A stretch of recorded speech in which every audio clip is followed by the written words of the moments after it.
Big Buck Registry's Big Buck Podcast, episode number 51.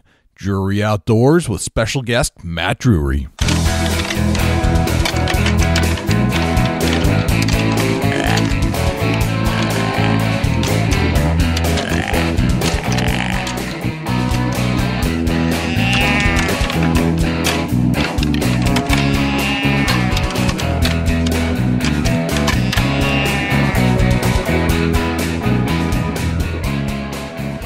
Big Buck Registry is a virtual museum of hunting stories. We preserve a piece of Americana by interviewing and recording hunters about their hunts and experiences from across the country. And who knows, maybe we'll learn a thing or two along the way that'll help us take our hunt to the next level. Hey, this is Doug Castrava from the Horny Buck Seed Company, and you're listening to my favorite podcast on iTunes, the Big Buck Registry's Big Buck Podcast. Welcome to the show, everybody. This is your host, Jay Scott, and it is a pleasure to have you back here listening with us and tuning into the Big Buck Registry's Big Buck Podcast. Very special guest on the show today, and looking forward to getting to that content. But first, I just want to run down a couple things. Dusty is on assignment right now. He's trying to track down some future guests, and I wanted to let you know about the Horny Buck Seed giveaway that we're still doing. If you go to www.bigbuckregistry.com/Horny Buck Seed, that is HORNY Buck BUCK Seed SEED. You will see a registration page, and you can enter to win a t-shirt and a half-acre worth of seed. So if you're interested, the contest ends on June 30th. We'll draw a random winner from the people who have entered into the contest. So good luck. A couple other things. If you would like to call the show for feedback, call 724-613-2825. You can also text in a buck picture there. If you would like to submit a picture to the Big Buck Registry, we have a new site or a new place to do that. And that is www.bigbuckregistry.com/mybuck, MYBUCK. bigbuckregistry.com/mybuck. And you'll have all the instructions right there. But basically what we're looking for is a picture of you and the buck and the state of harvest and your name. And if you could do that, you have a very good chance of getting on our wall of fame. One new thing that has happened this week, we have launched an Android app to listen to the Big Buck Registry, and you can go to bigbuckregistry.com/Android if you have like a Google phone or an Android phone of any sort. If you would like to follow us and know what's happening, where we're going, what we're doing, you can register at the Hunt Mail, and that is www.bigbuckregistry.com/huntmail. Well, I wanted to tell you a story about a antler that was recovered due to the hands of a few people that started, I believe, with Ed Waite. Ed Waite from Buckmasters, the master scorer. He actually sent in to my email a story about a shed that he had scored and actually had been stolen from a place in Ohio. So we reposted it on the Big Buck Registry, and a few weeks later the shed was returned, and it was due to the hands of social media. And we're glad to help out and recover, which is kind of weird, but we're here in New Hampshire, and we're helping a shed to be recovered that was stolen in Ohio. So just a great story, and just the people that were involved: Ed Waite, Gary Reisman, Mike Handley, the Big Buck Registry, that's us, Buckmasters, and TrophyPursuit.com. A couple of other pieces of business.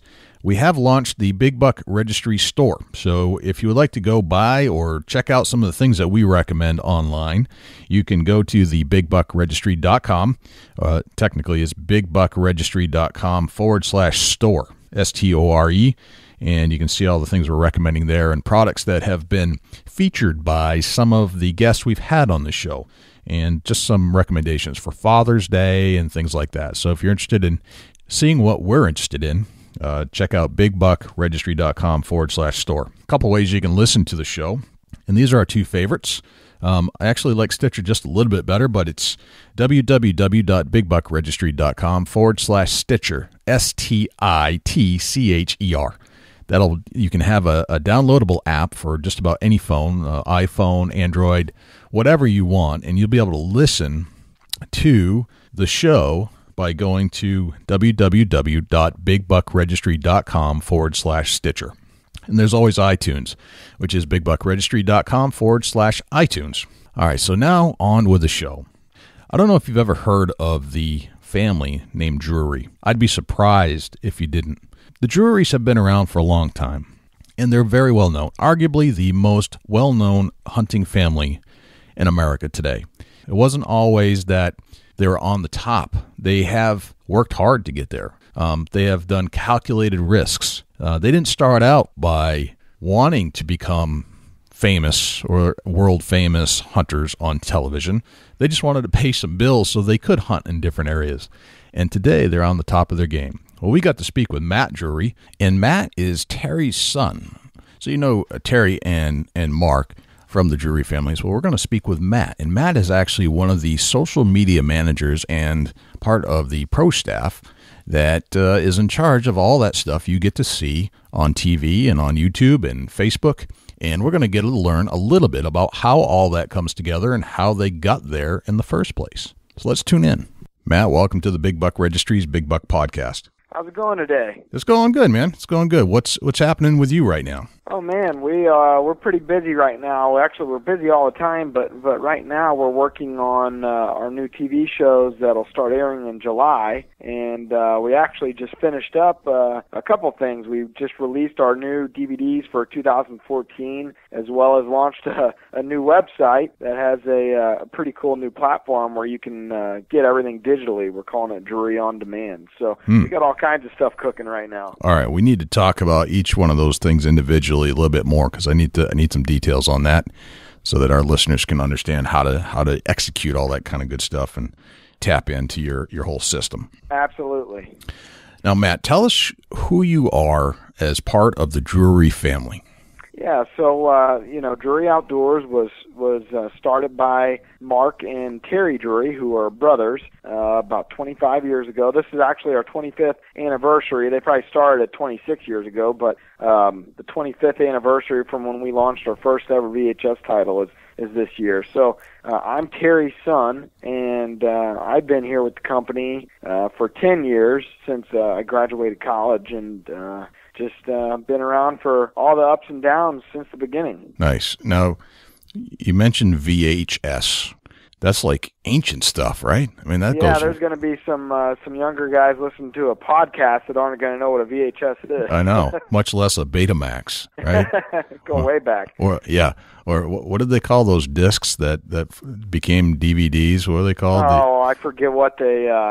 I know exactly what you're talking about. I can't think of it. But they were like the size of a large dinner plate. Remember that? Yeah, exactly right. They were bigger than a record. Right.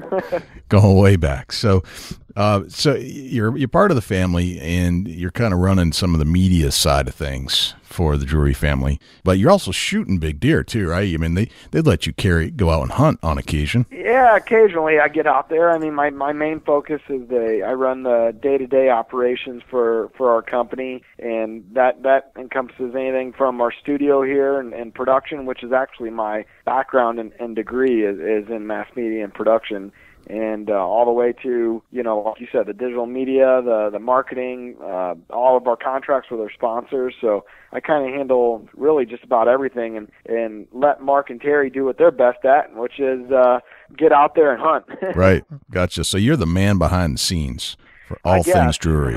I'm the one that's held accountable. Oh, really? All right. So it's your neck on the line when things go usually south. But all yeah, right. I get out a little bit, when I try to, I got to try to find the time to do it. But yes, I do get out a little bit more here in the last few years, and actually this past deer season killed my biggest deer to date. Very cool. Maybe we can walk through that hunt in a little bit, step by step, so we can learn a few things about the way the Drurys do it. I don't know about that, but I can sure tell you a story. That's what we like. We'd like a good deer story better than anybody. So tell us about your dad and uncle. How did they start this whole thing?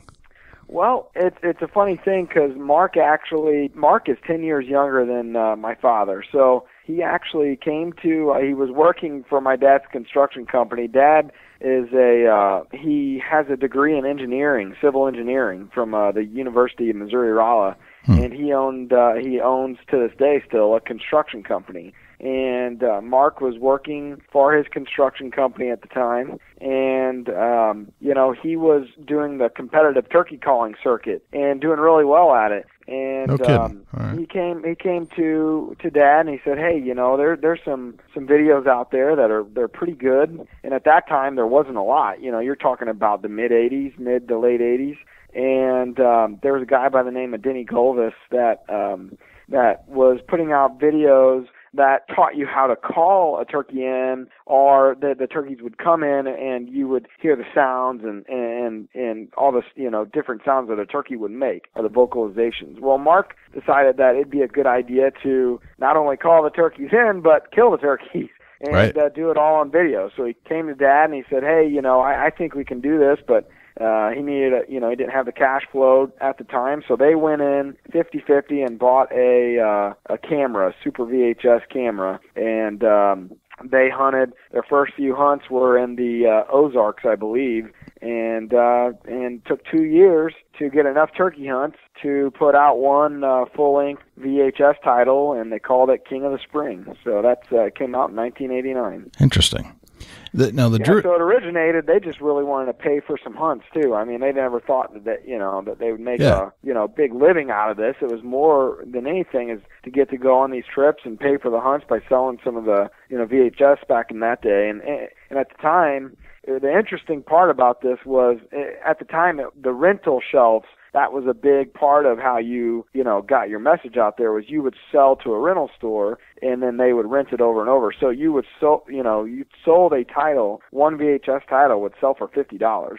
Wow. Pretty interesting, yeah. That is interesting. The rental store would rent it over and over and over. So that's kind of how they got their start. Aha. I did not know that about that industry.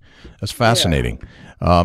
The Drurys are arguably one of the most famous hunting families in America today, and maybe all time.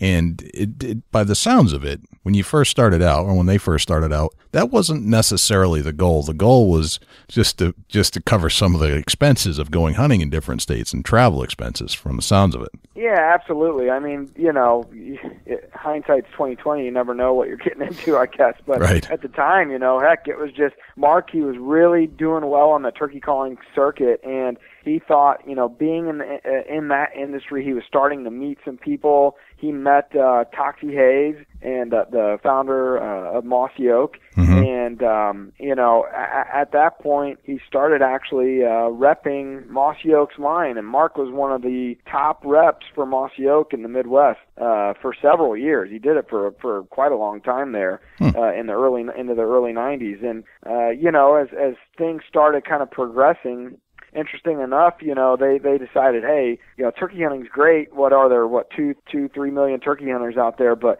deer hunting, that's where it's at. Hey, there's 12 million plus deer hunters.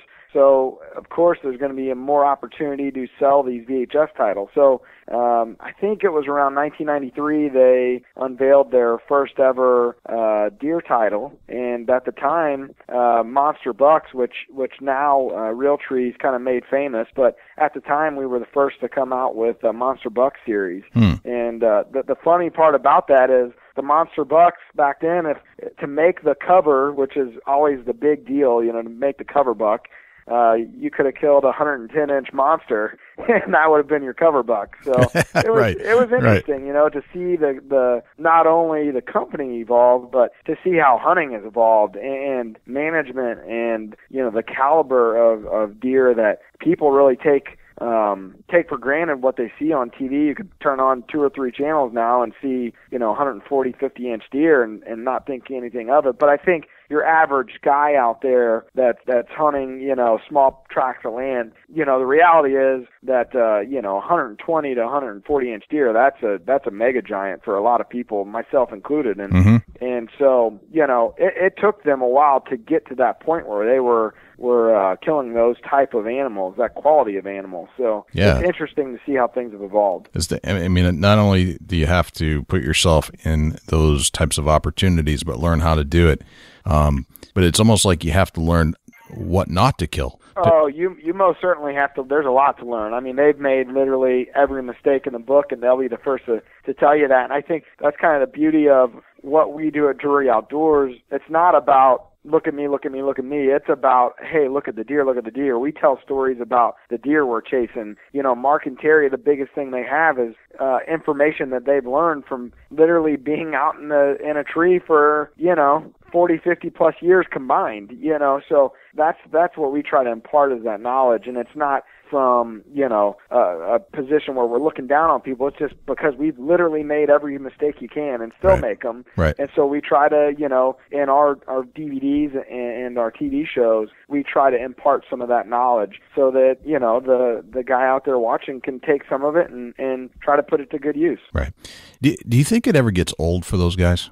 Well, that's kind of a loaded question. I think it's tough because they love hunting. They absolutely love hunting, and Mark specifically. I mean, that guy. Just as a side note, I just got off the phone with him here. He started hunting March 31st, I think, in Texas for turkeys, and he literally just got back from his last hunt. I mean, he hunted since March 31st. I forget 5, 6 states. I mean, he's seen more turkeys die between him filming them or him killing them. He loves guiding people. He loves turkey hunting. I said to him the other day, I said, haven't you got enough of it yet this year? He said, no, I just love turkey hunting. So that's a guy who the passion, and I think it comes out on video, the passion that he has for the sport of hunting, it's like something I've never seen. Right. Now, Dad, being 10 years older than him, I think he's to the point where he doesn't have the desire to travel anywhere. He likes to stay there on his farm for the most part in North Missouri, and he's worked really hard to work his way up to have the farm that he does, and he's got it manicured and he manages it a certain way. I think hunting for him, the industry has jaded him a little bit because we have a lot of obligations, and that's just part of it. He would never complain about it, but I think what he would love to do is literally just sit on his farm and never leave, never come off his property. Right. And that's because he loves the sport. But with it, and the path we've chose, there's obviously some obligations that come with it. Yeah, I would think that as much as I love hunting, turkey, deer, ducks, geese, all of that, if I had to travel all the time, I would be elated for a very long time. But then I would think I would want to slow down for a little bit and have a farm where I could just manage my stuff and didn't have to go somewhere else. So I can appreciate that. I mean, that's kind of like how I envision that. I could be completely wrong. I don't know. 25 years is a long time, and it's not like in 1989 or 88 when they started is the first time they ever hunted. I mean, heck, Dad was in his early 30s. That was that was after they had hunted their whole life. So that's a lot of hunting, and in 25 years, in the last. I remember in grade school and high school growing up, I just never saw Dad from November. At the time they'd start hunting in late October, early November, and hunt through December. But anymore, they hunt from September. As soon as the season opens, in Missouri, it opens usually September 15th area. They'll hunt in Missouri from September 15th, and then, obviously Illinois and Iowa open up October 1st. So, then it opens them up to hunt a couple more states. So they literally hunt from September into, January until we go to the trade shows, and then we spend a couple of weeks, going to the trade shows. Mm-hmm. And, if they can, they try to get back to the farm and squeak in one more hunt before the season closes. But that's every single day. I mean, there's been days where I think last year Dad hunted 57 days before he killed his first buck. And granted, they are managing at a certain level, and so there's certain expectations. So they passed, he's passed a lot of good deer up to that point. Sure. I challenge anybody to do something for 57 days straight and not get a little jaded, by day 57. So after 25 years of doing that.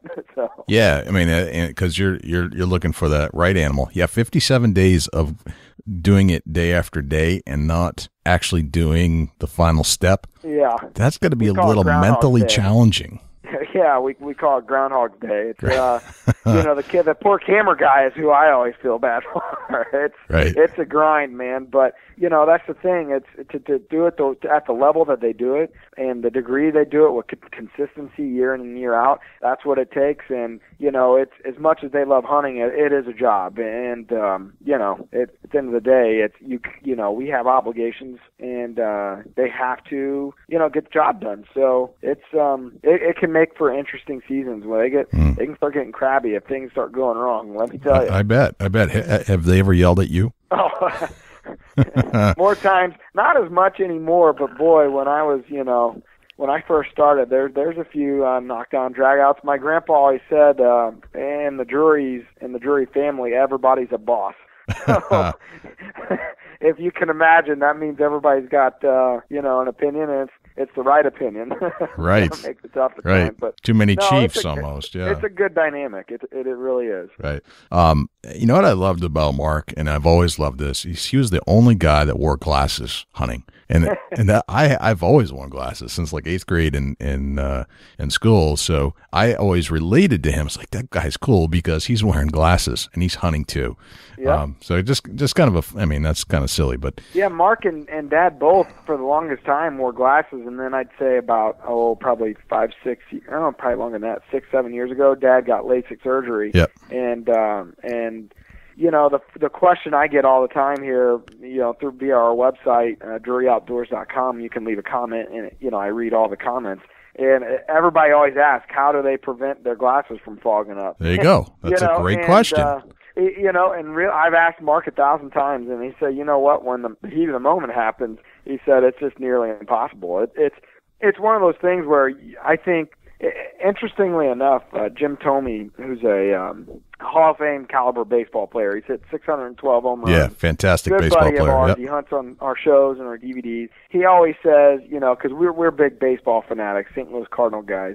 And he always tells us you got to slow the game down, and that's what he does in his end. And he relates that moment of when the deer comes in and you got to make that shot, especially archery because they're in so close.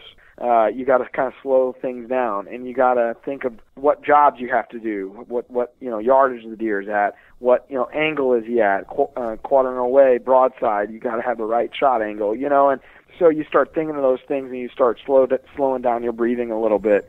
And I think that's helped many people. Mark's one of those guys where he's got ice in his veins, man. He's had some absolute giants come in on him, and he's sealed the deal. And after that shot goes off, I think all the adrenaline starts pumping. But he sure knows how to slow the game down, as Jim would say. That's a very good point. And just in this past season, every season, it always happens. I'm working a turkey. The turkey's coming in, and everything's fine until I do a mouth call, especially when the turkey's coming in. Mm-hmm. And my whole set of glasses fogs up completely. Then I have to focus on pointing my mouth or breath downward to let the normal breeze just kind of take away the fog. Yeah. And you're right. You have to slow it down. Slow motion, think it through. There's plenty of time. Yeah. But, boy, you sure can get caught in the moment and accelerate everything, and it will screw it up. There's no question. That's why people love hunting, though. It's a double-edged sword. That excitement's why you do it. And yes. That's why you keep coming back no matter how old you are. That excitement, once that fades, boy, it's right. Probably time to pick up another hobby. Yeah, and it's that excitement that brings you back, but it's the excitement and the ability to control that excitement that is the challenge. Exactly. Yep, that's so true. Let's talk about your team that you've got on your site here.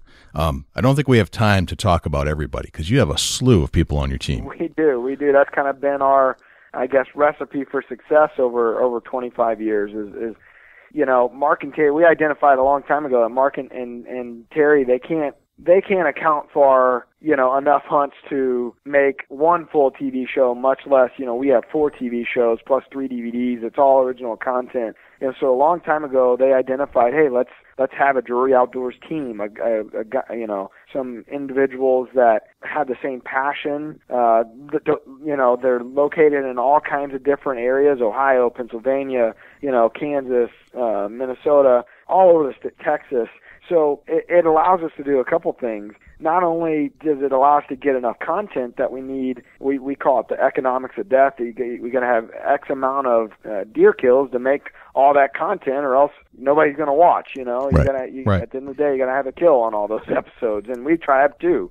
You know, so to make that happen, we got a list of some of the best killers out there. And the other thing it does is kind of makes them all little hometown heroes. And you know, when we team up with some of these great partners of ours like Moss Yoke or PSE or Under Armour, you know, those pro staff of ours, they're out there at their local archery shops and ranges and all that good stuff. And, they're explaining to people or letting people in on some of the stuff that we get to do and explaining how they like the product and what it does for them. And, you know, I think a big misconception is, TV shows out there, and I'm sure some are, but we're not that way. But, we partner up with people when we believe in their products. And if we find out, we partner with somebody and the vibe's good and then the product isn't good, we don't stay partners with them. It's one of those things where we believe in the products we promote, and we believe that they do give us an edge and help us. So it allows us to, those team members kind of can help spread that message for us as well. And so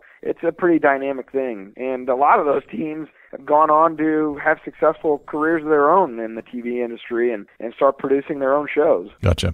Now, why the need for so many?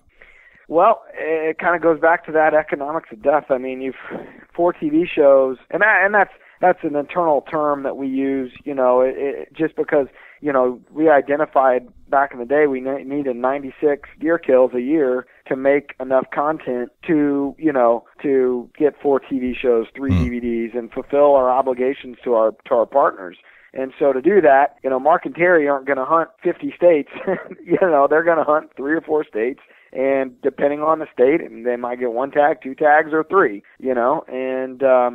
so to get 96 kills, you obviously have to have a cast of guys that can help, get enough kills to get that good content that people really expect out of Drury Outdoors. Right. I don't think that if they turned on the TV and you watched a 30-minute episode and you saw one kind of okay kill at the very end, that's not what people expect out of Drury Outdoors. They expect information, they expect entertainment, and we identified that there's a certain number of deer kills we need to be able to do that. Right. And it looks like you've got somewhere between 30 and 40 members. Yeah. It's down right now. We used to have probably about 50 or 60, and in the last 3 or 4 years we've kind of trimmed back and took a hard look at who's on and who's not. Gotcha. So there's Mark, Terry, Matt, that's you, and Taylor. Who's Taylor? Taylor is Mark's daughter, and she's an only child, and she's actually just finished her freshman year at Mizzou. She's in college, and she's got quite the following, and because she's grown up, literally 18 years growing up on video, and she is a flat killer, man. Mark puts her in the spots, but say what you will, she can always make the shot, and she's got some of that ice in her veins that Mark's got flowing through his. That's interesting. Very cool. It's an interesting dynamic. I think women in hunting, women and children in general, our numbers are growing. Well, guess why they're growing? It's women and children being introduced to the sport. So people like Tiffany Lukoski and Eva Shockey and Taylor, and they help to perpetuate that girls can do it. Girls can have fun. Women, can get involved, wives, girlfriends, and it's a good thing. It's a good thing. Hunting isn't the same as it used to be 25 years ago. It's not just for men. It's a full family sport, and I think to keep our sport going, it has to be, and that's one thing we're proud of, and Taylor does a good job of helping to promote the sport. Yeah, that's smart. And definitely, we spoke with Lee and Tiffany, and Tiffany was great. She basically was on the interview for the most of the whole show while Lee was out doing some of the farm work, and he came in late and joined us later. Sure. Tiffany, here's a fun fact for you.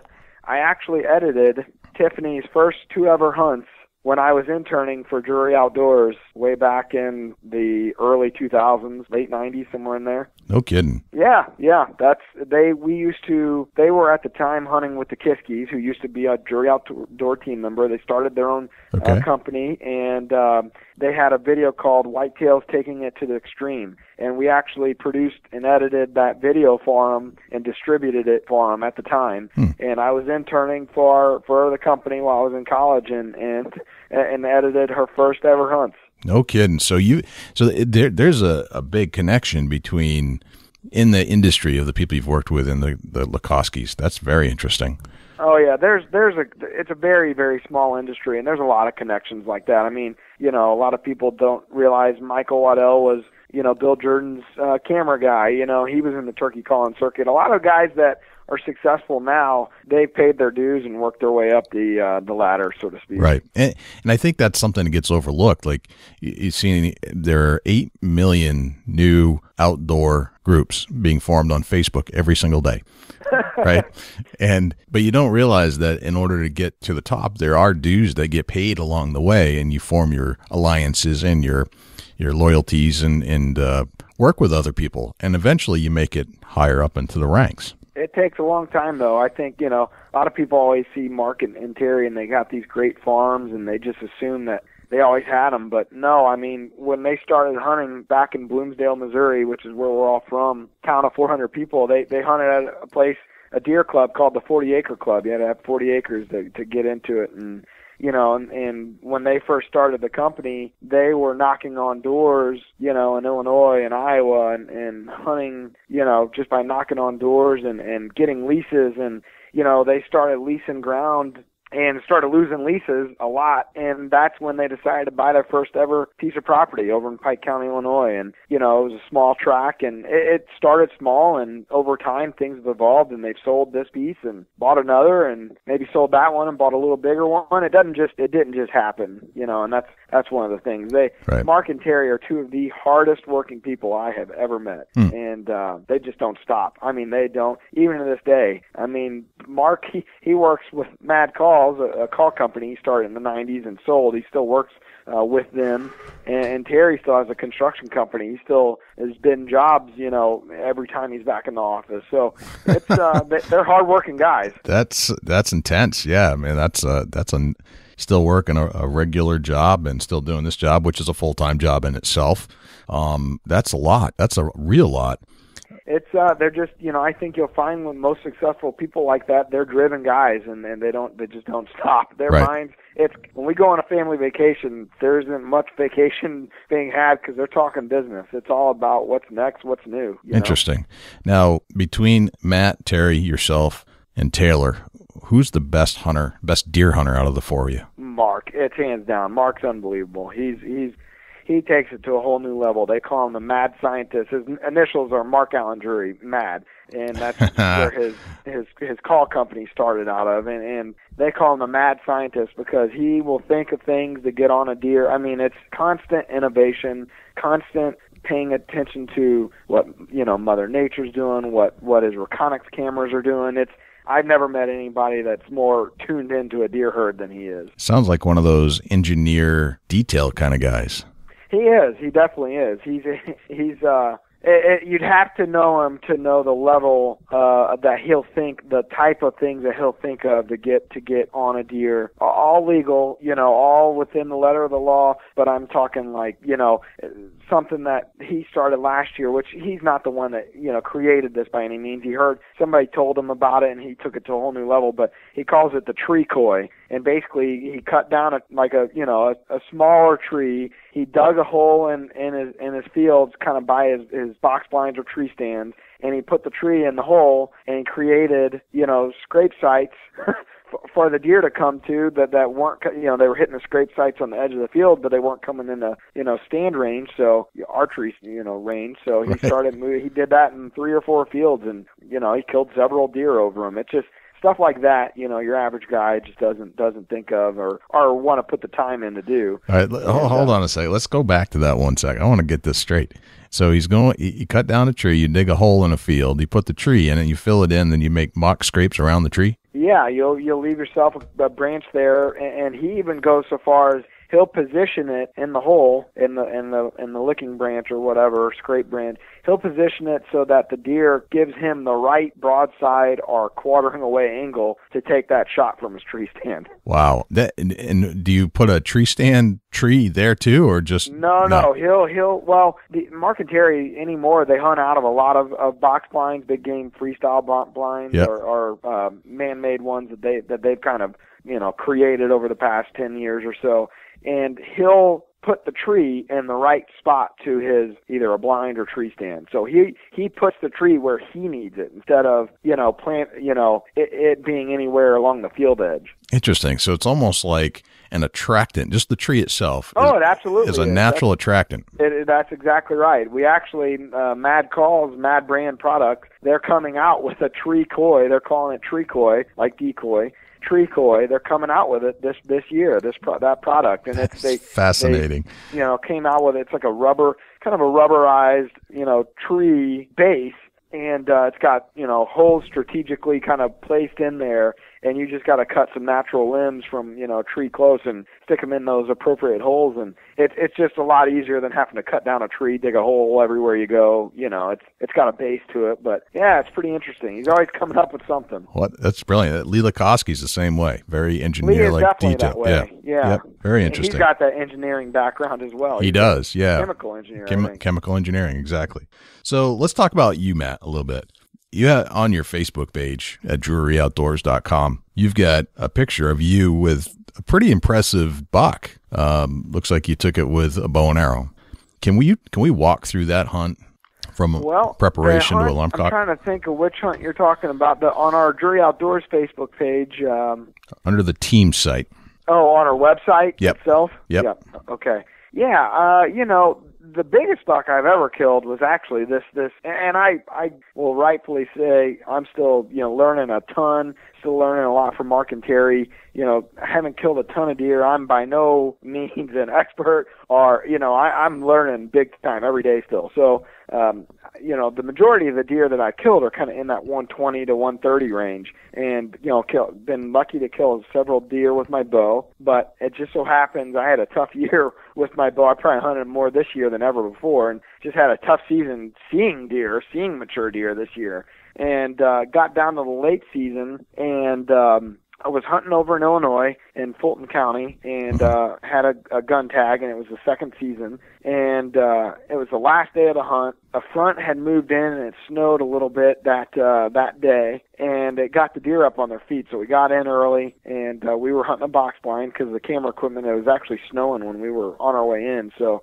to protect all the equipment that we bring in, we try to get out of the elements if it's possible, and sitting there, and we're hunting a 60-acre piece of ground that Dad owns in Fulton County, and we got two kind of box blinds set up on it. There's two different elevations, a high part of the farm and a low part. And Dad's down in the low part on some cut corn, and I'm up on a bean field that's long been picked over by the deer. Right. Not much of anything left on it. I think there was some biologic maximum on that field as well. And the deer, they start moving early for us. And, it's 60 acres. I can't stress that enough. It's 60 acres. And a deer pops out, and then I'll get 2 deer, then 3 deer. And I look up, and I was like, I think I see a shooter. And, this is December. I'm trying to think when I actually killed that deer. I think it was December, like the 6th or something like that. I mean, it's getting to the point where it's getting to be the end of my season. And, so when you say shooter by that point,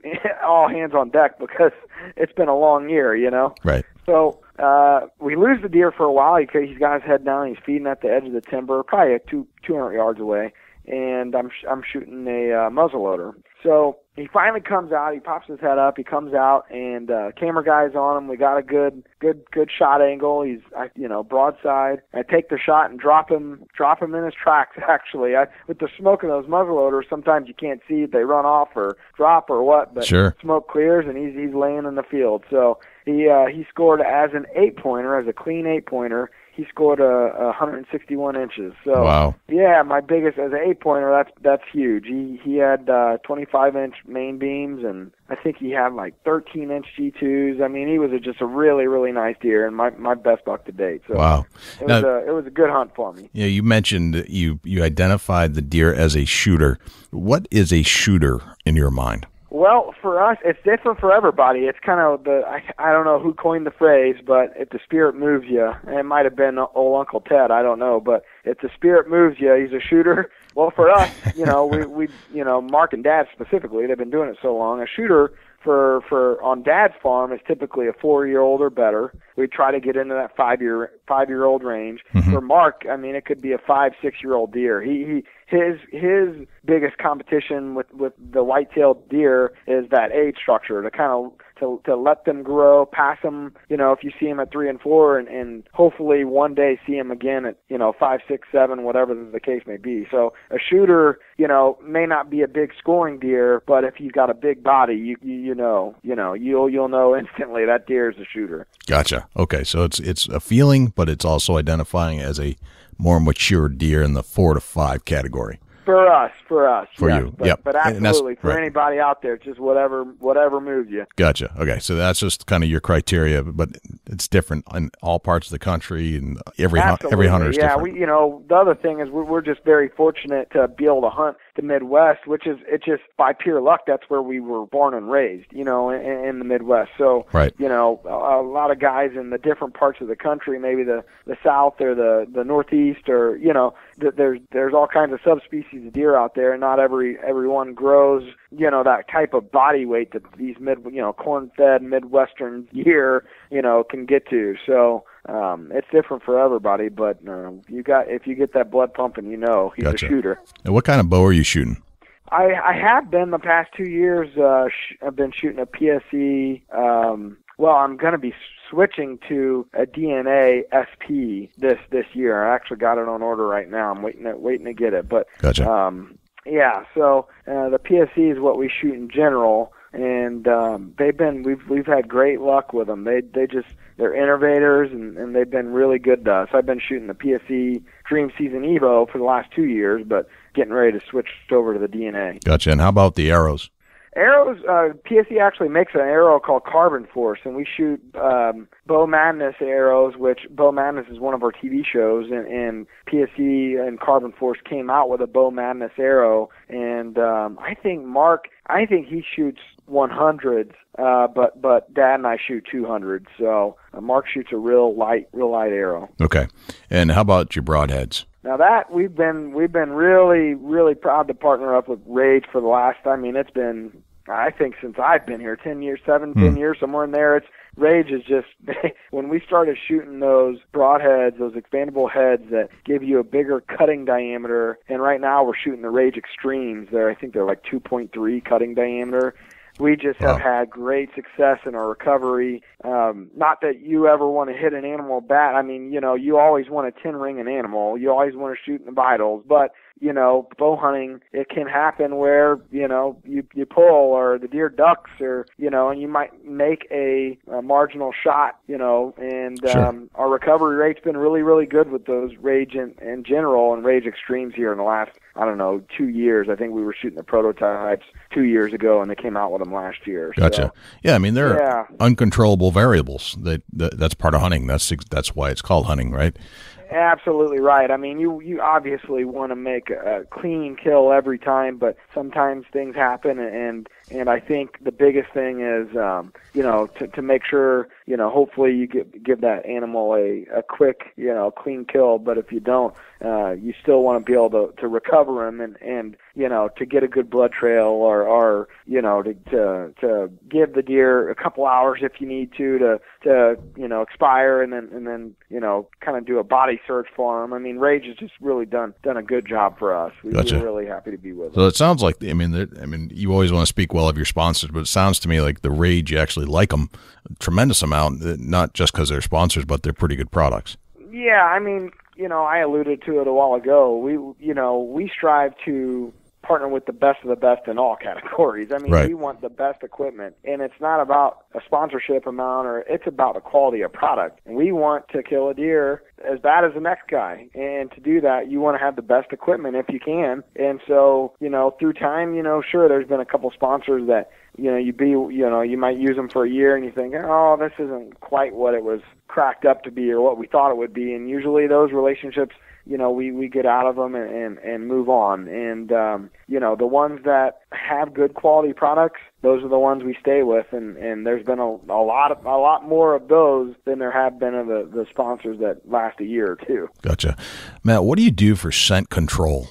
Yeah, so just this year we actually, starting this past fall, started hunting with Under Armour. And, they have that advertising, marketing plan out there that says, "Do you see green?" And they got this pretty cool technology that really keeps you and your clothes. It's not one of those things where you got to activate it. You could just wash it every couple hunts or leave it hang out to dry or whatever. And it's absorbing, your scent or whatever. So that's what we've been using here the last fall, and it's been really working well for us. And, the same practices hold true. You want to keep your clothes scent-free. You want to wash them, in scent-free detergent. You want to, keep them out of the kitchen, out of the elements. Don't, go driving around in your, in your suit. All that stuff, scent-free shower. We still follow all those good things too. Okay. So do you have a spray that you use too, or you just rely on the Under clothing? Armour actually has a spray that we started using last year, and it seemed to work really good for us. Okay. Very good. What about boots? Rubber boots, leather boots, doesn't matter? What's your opinion? With Under Armour, they got such a wide line of stuff. They actually have a whole line of boots as well, and I don't know what you would classify. The bottoms of them are rubber, but it's got, I don't know what you would classify it as. It's almost like a clothing type of material from the ankle up, but it's waterproof. And they seem to really, really do well for us this year. I didn't have any problems with any leaking or anything like that. Yeah, I've always liked Under Armour as a product. It's our first time really trying them out this past year, and I can't say a bad thing. I mean, I've really enjoyed it, and I think the coolest part about Under Armour is that because they're such a global, billion-dollar company, they have the technology, and they're making the technology for their other, like maybe football or baseball or some of their bigger sports, that they can then take that technology and put it into the hunting side. It's hard to argue with that ability for them to do that. I mean, they can come up with. I think they're using a technology that they got from like the stealth bomber that right. It allows you to if you're moving, it kind of heats you up a little bit or keeps your heat and keeps you warm in the winter. I mean, they got all kinds of technology. It's unbelievable. Yep. We toured their place last year, and it was just phenomenal. Did you go to the one in Baltimore on the? Yeah. The place out in Baltimore. Yeah, right on the harbor there. Yeah, and it really, truly was very cool and eye-opening to see. They got a room, I forget what they called it. It was like their technology and innovations room or whatever, and it's one of those things that you got to have certain supervision to get in it, and just to see the things that they got in there and what they're working on, it's so cool. And like I said, because they're such a global brand, they're constantly striving to one up the Nikes and those type of brands in the world, and because of that, it allows them to put some really innovative technology into their hunting apparel. Yep. And I think we all benefit from it. Yeah, I've always liked Under Armour as hunting apparel because of the wicking nature of a lot of the products that they have, the scent control stuff that they have, the base layer stuff that does a nice job keeping you warm and wicking away the moisture and also eliminating scent, combined with those skin tight shirts that you get that are all camouflage too. It makes you look better in pictures because it sucks in your gut. I don't for know. you. It's hard to make us look better in pictures.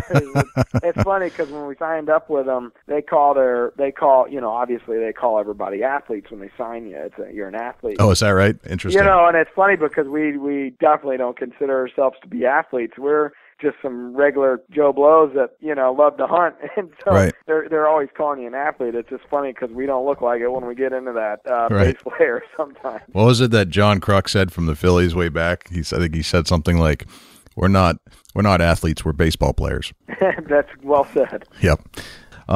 Let's talk a little bit about the technology going on that you're kind of behind over at DruryOutdoors.com and the other stuff.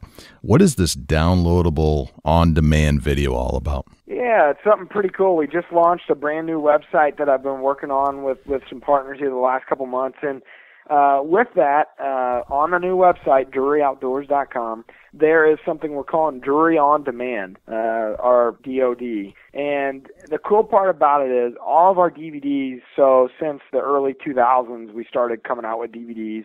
All of our DVDs you can actually download to your smartphone or your tablet, like your iPad, and or your computer. So you can go on, and it's got all the full menu features, structure. It has chapters, bonus features, everything. The DVD, if you were to buy in a store or from our website, it has all that content, but it downloads digitally to your smartphone or tablet or computer. And the quality is just unbelievable, and the features on it. I've been really, really pleased with how it's turned out, and we're partnered with a company called ROX, and they're the ones that have the technology that we're using and utilizing to bring this to our viewers. You think this is going to replace the DVD someday? My thought on it, DVDs, and it's funny because the hunting industry, we've always been a couple years, I think, behind the trend. It's just the way it's always been for the hunting industry when it switched from VHS to DVDs. There were several years where we still had to make both for every title because some people just didn't want to make the switch to DVD yet. I think absolutely. I think you'd be crazy to not think that it's going to be all digital here in a few years. The big thing is getting in front of a trend, and it's not that we're necessarily in front of it. I think we're right on cue with it. But in our industry, I don't know that there's anyone out there doing what we're doing right now. And my big goal is just to set us up for the future and to be able to continue and get content to our end user and end viewer. And television's the big thing, obviously, right now. DVDs, have taken a backseat to television in the last 5 years. And but you never know. Television, you just don't know what the next wave might be. And I think to be smart, to have your content in a digital platform on your own website so you control it, I think that's the way you want to go. Gotcha. As a content provider. Why do you think there's been a downtrend in outdoor TV?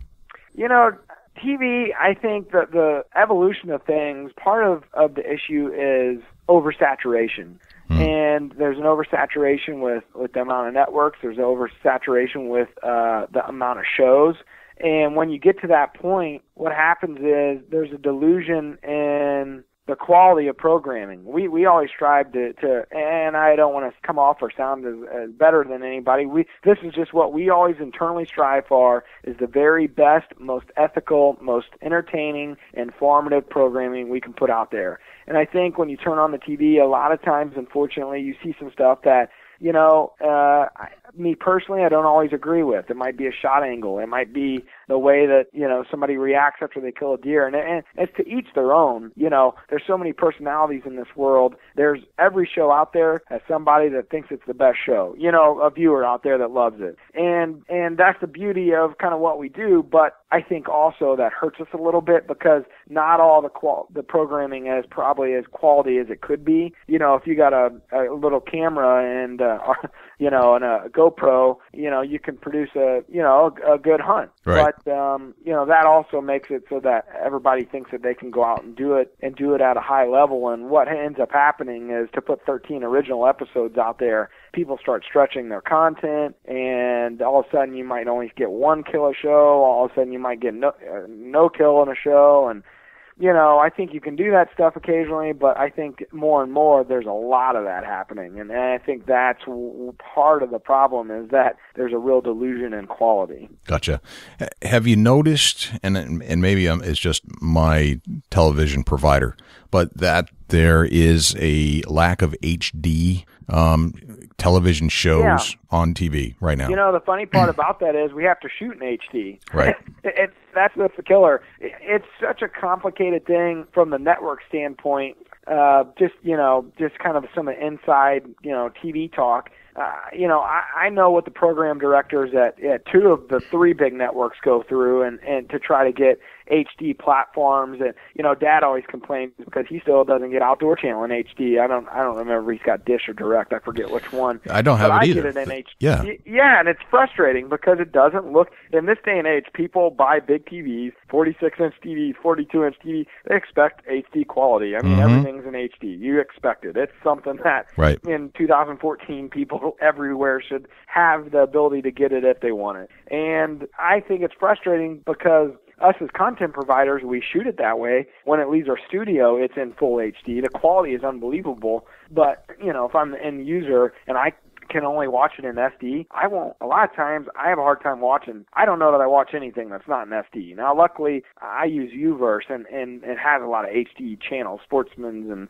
and outdoor channels on HD. And I know that Pursuit just recently, I think they got in a bunch more, or for the first time it might have been, they started getting in some HD homes. So, I think it's tough because the TV, like Dish, Direct, those providers, Uverse, it's big money, and it costs an extreme amount of money for the network to give them that feed or that it's kind of really political, and it always boils down to money. But that's really what's going on. It's not that the content providers aren't shooting it that way. It's that the Dish, Direct TVs of the world, they're wanting to charge the outdoor channels of the world so much money that you almost can't do business that way. So it prevents them from moving forward. And then, they might sign a contract in 2008 that might be 8 years long. You don't know kind of the behind the scenes of why it is that way. But I know this, that all the networks, they're trying to get everything HD,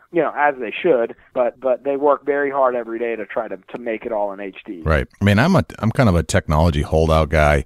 I went from rollerball BlackBerry to iPhone, and there was a bunch of other versions in between, that I didn't get. HD is the same way. I held out on HD forever and finally just got it this last year. But then I realized how much of a difference it makes in the viewing quality. And your experience. In my experience. And I've got, 999 channels to pick from. Half of them are in HD, but the two that I really want to watch, the outdoor stuff, are not. And it drives me insane. That's frustrating. That's very frustrating. And part of that, I always tell Dad this. It's like, hey, you need to switch your provider, man. And sometimes people don't have that option. You can't in your area switch to a provider that has it in HD, and it's just literally cannot get it in your area in HD. And there's nothing more frustrating. Right. I mean, it's their works of art when they leave the studio. I promise you. And then to watch it on an SD channel or feed, oh my! For us, it's just almost makes you sick. It's got to be frustrating. Like. Yeah, because it is. You guys are out there, you're shooting in HD, you're trying to make the highest quality video for your DVDs and that kind of stuff. But then the mainstream, and that kind of got you to where you are today in the first place, has not caught up to that. Yeah. And it's, I don't know if it's my provider, but I don't think either of the providers I've had, and I've switched providers from satellite to cable, but neither one of them did it. And that's frustrating. It's very frustrating. Well, you know what? I need to send you some of our DVDs so you could see it how it's supposed to look. And that's really not even true HD, a DVD, unless it's a Blu-ray. Right. But it's a big difference between watching a DVD than a SD signal coming off a direct TV. Well, I certainly hope that catches up. So you guys got some DVDs coming out, 2014 new releases pretty soon. Yeah, they actually just came out late last week. Gotcha. Awesome. What should a couple of things we should expect to see on those? Yeah, so the big thing for us, in our DVDs, TV's a platform. It's great. You hit more eyeballs with it, but you have to kind of shorten all your hunts. You got, there's certain amount of sponsorship stuff you got to do, and it just is what it is. But with our DVDs, it really allows us to tell a longer story, kind of the way it's meant to be told. It allows us to, there's no commercial breaks. It's 2.5 hours. Each DVD is 2.5 hours of just nonstop hunting and information. And, usually I think on Dream Season 17 and Whitetail Madness 17, there's 14 kills on each DVD. I think on Whitetail Madness 17, there's 4 gross boons. On Dream Season 17, there's 3 gross boons. 100% Wild Volume 14, I think there's 17 hunts on it. There's a special sneak peek preview at our new show coming out on Outdoor Channel called 13. Just a lot of stuff that we really can't do, on our TV shows that we really get to dive into and do on the DVDs, and it makes it for a really, really good viewing experience, especially once you start getting, in the summer months here, and there's a void of what you can hunt, and you want to get that fix. Those videos really help give you the fix you need. Oh yeah, absolutely. I mean, you got to have the videos in the off season. It's funny, you almost end up watching more in the off season than you do during the season. Sure. So tell me more about this 13 underwritten by Under Armour. Yeah, what's that all about? So part of our partnership with them, it was kind of a hybrid deal. So Mossy Oak and Under Armour are partners, obviously, and Mossy Oak gave them an exclusivity on this brand new kind of reworked tree stand pattern, Mossy Oak tree stand pattern. So on apparel, if you want this new tree stand pattern, you can only get it at Under Armour. And so part of that, they needed a really good marketing vehicle to get that message out there. And Mossy Oak, has long been one of our best partners, 25 years strong. And, they kind of everybody came to us and said, hey, this is something that we'd really like you to at least look at our products, see what you think. Hey, if the quality's not what you want or need, we understand. We had a meeting out there. We toured the facility. We hunted a little bit with the clothes and really liked what we saw. So the next thing was, okay, hey, let's devise a plan on how we can get this word out there. And it allowed us to make a new TV show, which we've been wanting to do for a while, Wildlife Obsession, which is a show that we ran for 11 years. It was actually our first ever show on TV. It's going away, and 13 is going to take its place on the Tuesday Night Pursuit lineup on Outdoor Channel, starting in July 1st. July 1st, okay. The show itself, what we really wanted to do, believe it or not, we've never had a show where it was really just about Mark and Terry and their full season. We usually have a cast of Drury Outdoors team members that make up all our TV shows. And it's something that our sponsors and we've got a lot of viewers that have always asked us to do a show where it's just kind of Mark and Terry season. And so this new partnership gave us the opportunity to kind of think outside the box, rework some of the stuff we're doing, figure out how we can make this work out. And so Mark and Terry, myself, Taylor, Mark's daughter, and then a couple good buddies, Jim Tomey and Gary LeVox, who we hunt with quite a bit, we decided that would be the cast of this new TV show going forward. And the reason why it's called 13 is pretty interesting. And we sat down, as we try to kind of in the war room try to figure out what this new show's about. How can it be different? How can we change television? Which that might be a lofty goal, and I don't know how that sounds from your end, but we wanted to do something completely different. There's a lot of the same out there. So yeah, no, that sounds great to me, Matt. Yeah. So Mark and Terry, we sit down. I got my laptop there, and we're kind of trotting out, throwing out ideas. Everything you throw out, everything, see what sticks. No idea is a bad idea, kind of thing. And we start coming up with ideas and trying to figure out how we can accomplish 13 episodes, because that's what we produce, 13 original episodes, half-hour episodes. Lucky number 13. There you go. Well, it started there, and then you're like, okay, we sit there, and Mark's like, okay, let's do this. Let's break down the season into the periods where we think we can kill a deer. They hunt from September to January, but when are they usually the luckiest, and how can they get on a deer? 25 years of history. Between those two and our Drury team, we have a lot of a lot of stats to analyze there. So we start going through the numbers, start looking at stuff, and Mark and Dad sat there. It was the coolest thing as a guy that doesn't know nearly enough about hunting and trying to learn everything. Sitting there typing this stuff down to listen to them spit this stuff out was pretty amazing. So they decide, okay, if Missouri season starts on September 15th, when does the movement happen? How can you kill a deer during that first period of the season? So they identified the date structure. Okay, so really from September 15th through September 24th, the deer are doing this. They're hitting these food plots. They're hitting green. It's still warm. This is how you kill a deer in that period. And we start going through the entire season. And by the end of January, Mark, and I'm typing this as we're going, and we're coming up with names for those phases based on what the deer are doing. And Mark says, okay, so how many phases do we have there? Light switch events where deer, will do a certain thing that you can capitalize off of and kill them. And I count through them. I said, there's 13, believe it or not. There's 13 phases here that you guys have identified. And granted, this is very Midwestern, kind of Missouri, Kansas, Iowa, Illinois, right, is where we've hunted the most, so that's where their knowledge is based off of the most. But there were 13 phases, and we kind of identified 4 tactics for each phase. There's more. This isn't the Bible by any means. This isn't the law on how you kill deer. This is just their observation over, all those years sitting in a tree stand of what they felt like the deer are doing. So we came up with 4 tactics that we unveil for each episode for that phase that kind of states how we can harvest a deer during that period, how we can kill a deer during that period.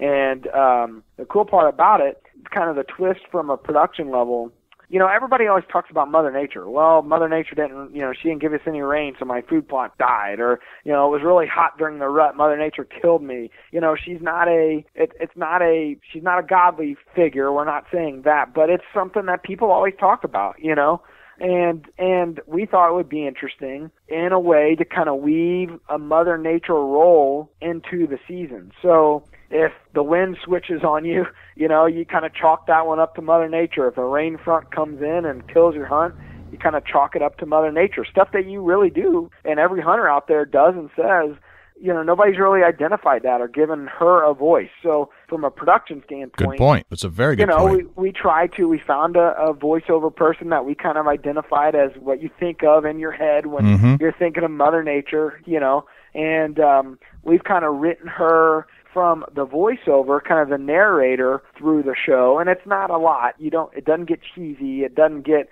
like, oh my God, these guys took it too far. Right. I could see how that could get out of control if you didn't do it right. Yeah. Absolutely. So it's real tasteful. It's just kind of, she sets up the episode a little bit, and she kind of comes in, in and out of the commercial breaks. But other than that, it's not, it's not a heavy thing. But it's something new that nobody's ever done, and we're not trying to get cute or fancy. I mean, I think it's something that people always identify with as Mother Nature killed their hunt, or Mother Nature gave us a cold front, and so we were able to harvest this deer. So who I can relate that to, or that voiceover as you just described it? I would relate it to remember the voice that came in and out of the Dukes of Hazzard back in the day? Yeah. Like that. Yeah. Not too much, just a little bit to set the stage. About this is what set the tone. Exactly. You're exactly right. So, that's an interesting new element that we're going to put into the show, and we are putting into the show, and something different. But at the end of the day, the show, it's not about, these parlor tricks and cute things. It's about the information and the tactics that Mark and Terry, kind of have divulged, and how they help us, the rest of the cast, themselves. We don't always kill a deer in every, somebody on our team has killed a deer in every phase, but it's not always somebody from the cast. And it's just, I think it's an interesting way to break down the season. Everybody always thinks of a season as start to finish, but in all reality, there's so many different parts of a deer season, and what the deer are doing, it's amazing. So it's a new way to kind of look at it and break it down, and as Mark and Terry always do, analyze it even further. Right, and that's important, and that's kind of one of the things we like to get here on the Big Buck podcast is some of that information so that we can use it in our own hunts, in our own world, wherever we're at. Sure, absolutely. Right, it's always about learning. Absolutely, constantly learning. Make less mistakes. I don't know that they think that they know everything. I think that they know how to avoid a lot of the mistakes that they used to make. You know? Right. It's not so much that you're trying to be the success, but you're trying to avoid the mistake. Yeah, failure. The failure, exactly. All right, so you've got 13 coming out July 1st, and then you've got the 2 shows, Bow Madness and Dream Season, coming out about that same time. Those are kind of some of our staples.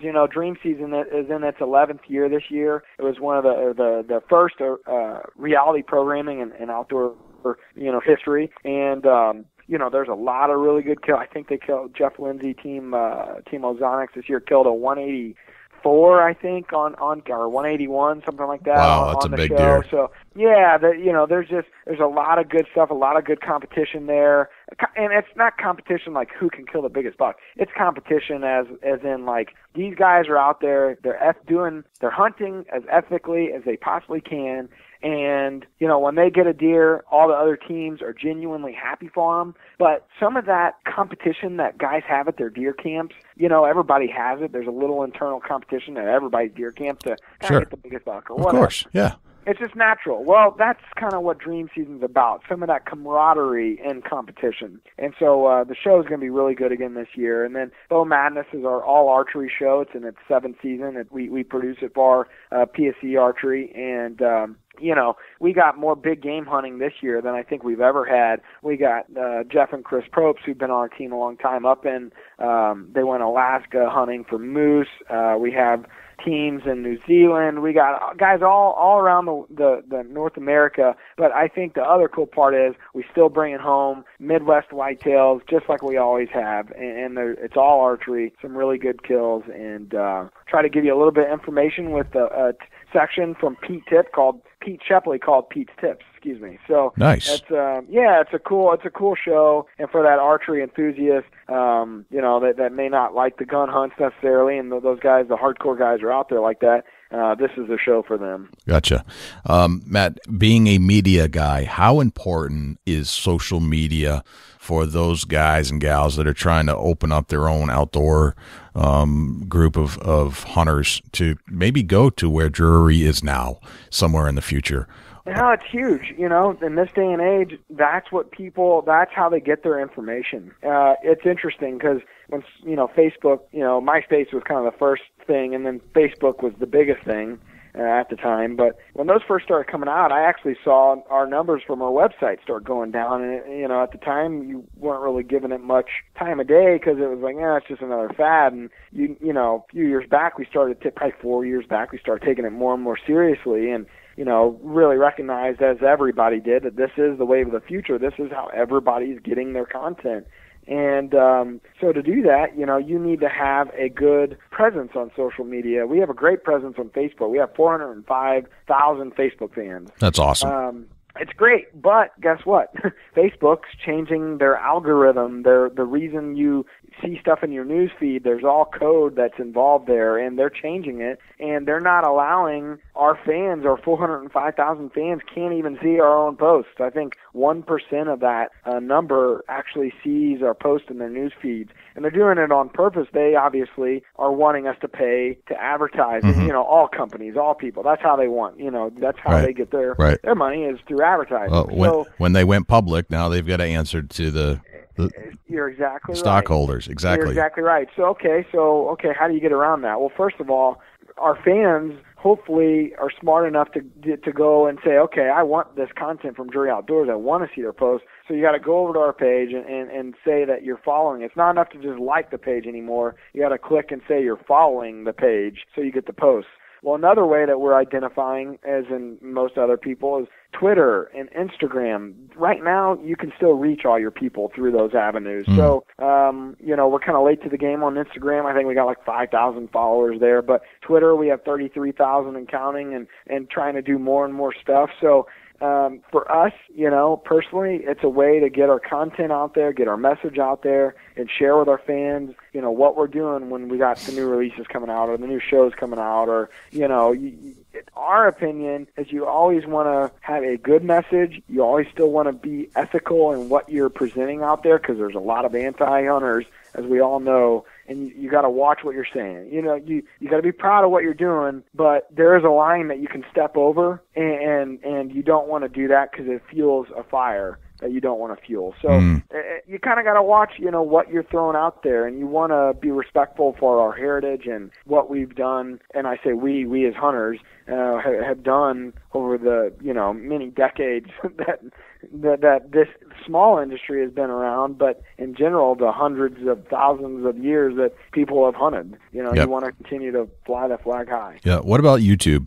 YouTube, we've always had a presence there. I think we have like 1.5 million views on it. YouTube's a strange thing for us because as a content provider, we don't have products that we sell. So like Moss Yoke, their product is they license camo to companies. Well, our product is that we sell our content to the outdoor channels of the world, or, sponsorships drive that content. So to just give it away for free on YouTube, it's kind of a double-edged sword. Right. There's tons of people obviously use YouTube to get their content out there. And I think as a startup, it's great. But when you get to a point that we're at, you don't want to just give everything away for free because that's the way that you also make your living. You know what I mean? So it's kind of a fine line we got to watch. We put a lot of stuff up, like through the season. We have a journal on our website, and we have videos on the journal. We call them the heroes. When the guy's tagged and harvested the animal and tagged him, and he does a quick interview, we put that up on our website. Well, we put all those, a lot of those up on YouTube. We put a lot of, like, the Pete's Tips, and we have a biologic section that we did in Wildlife Obsession. A lot of the information, little kind of 2-3 minute clips, snippets. We put a lot of that stuff on our YouTube page. But when it comes to like full out hunts, we try to keep that on our DVDs, on our TV shows. And it's just the kind of the model that we've identified as one that works for us. Gotcha. Speaking of all the social media outlets, how can our listeners find you? Website, phone numbers, emails, social media. What are all those addresses? I think the easiest thing and the easiest way to get to us is by going to www.druryoutdoors, all one word, .com. And from there, you can reach our Facebook or Twitter or Instagram or YouTube. You can send an email I actually am the one that reads all the emails that come in off the website. So basically viewer feedback. All that can happen through our website. So start there and you can get all of them. We got a Facebook page, a Twitter page, a Instagram page, a YouTube page, the whole shebang. So start out at Druryoutdoors.com. Yes, sir, and you can get anywhere you need to get. So, this Drury is a easy word to spell once you know it, but it might spell differently than it sounds. Tell me how you spell Drury. Drury. Very simple. Outdoors. Excellent. Matt, this has been a pleasure. Thank you for joining us on the Big Buck Podcast, and hopefully we'll have you back again soon, and who knows, maybe Mark and Terry will join us down the road. Yeah, I'd love to get that set up. They would love to join, and I appreciate all the time today, and it's been fun. Thank you very much. Awesome. Thanks a lot, Matt. Yep. Well, thanks again to Matt Drury for sharing his insights behind the scenes at Drury Outdoors. And Matt, we just couldn't thank you enough. It was a pleasure and an honor to have you on the show. And we certainly wish you the best in your endeavors coming up. And definitely tune in to all the new stuff that's over at Druryoutdoors.com. If you'd like to reach us at the Big Buck Registry, you can visit us at BigBuckRegistry.com. You can visit us on Facebook, which is BigBuckRegistry.com/Facebook. You can visit our store, BigBuckRegistry.com/store. And if you'd like to submit a buck, go to BigBuckRegistry.com/mybuck. And don't forget about the Horny Buck Seed giveaway that ends June 30th. That's www.BigBuckRegistry.com/Horny Buck Seed. Find us on iTunes at BigBuckRegistry.com/iTunes and on Stitcher, BigBuckRegistry.com/Stitcher. That's STITCHER. So this is Jay Scott from the Big Buck Registry. We'll see you next week. Can't wait.